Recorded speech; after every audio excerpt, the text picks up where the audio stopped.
Hello everyone. Welcome to Gyanshala. Piku and Uncle Gyani are sitting in a cafe and sipping coffee. Nice cafe, Piku. The coffee tastes amazing. How did you find this place on the outskirts of the city? Actually, Arun visited this cafe a few days ago and strongly recommended to try it. So, I thought, why not give it a shot with you? This cafe has it all, nice ambience and tasty food. Right, Uncle Gyani. This reminds me of a similar story you told me about the origin of marine insurance, which also started in a cafe, right? Oh yes, Piku. You are absolutely correct. In 1688, Lloyd's Coffee House in London became a gathering place for ship owners, merchants, and underwriters to discuss risks and insure ships and cargo. This marked the birth of what we now know as Lloyd's of London, one of the oldest and most famous insurance markets in the world, also known as the mother of insurance. Well, I know that marine insurance protects goods, ships, and cargo while they are being transported across sea, river, or any other water bodies. But what beyond that? In international trade, when goods are shipped, there is often a contract between the buyer and the seller. INCO Terms, that is International Commercial Terms, help define the responsibilities of the buyer and seller in that contract. Oh, so is this how we determine who's responsible for what during transportation? Exactly. INCO Terms essentially decide who is responsible for shipping, risk, and costs at various points in the shipping process.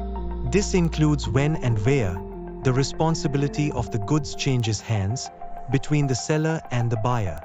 Okay, I think I'm getting it now. But, are there specific INCO terms I should know about? Yes, of course.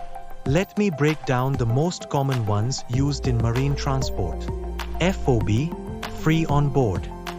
The seller's responsibility ends once the goods are loaded onto the ship. After that, the buyer takes responsibility for the goods, and insurance needs to be arranged by them for the journey. CIF, cost, insurance, and freight. Here, the seller is responsible for the cost, insurance, and freight to the port of destination. So, the seller arranges and pays for the insurance during the sea journey. CFR, cost and freight. Similar to CIF, but CFR does not include insurance. The seller will pay for shipping costs to the destination port, but the buyer has to arrange their own insurance from that point forward. DDP, delivered duty paid. The seller is responsible for everything until the goods are delivered to the buyer, including insurance. This means the seller bears all risks and costs involved in getting the goods to the buyer's location. In addition to these, there are other terms that apply in different situations during the trade. This is so cool.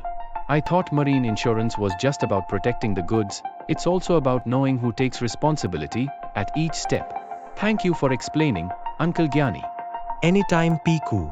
Remember, understanding INCO terms are crucial in international trade because it helps you manage risks and ensures that you don't face any surprises when it comes to insurance coverage. For more exciting content, stay tuned at Gyanshala via emails, WhatsApp and PB Partners portal every Wednesday at 3 p.m. PB Partners, एक रिश्ता भरोसे का.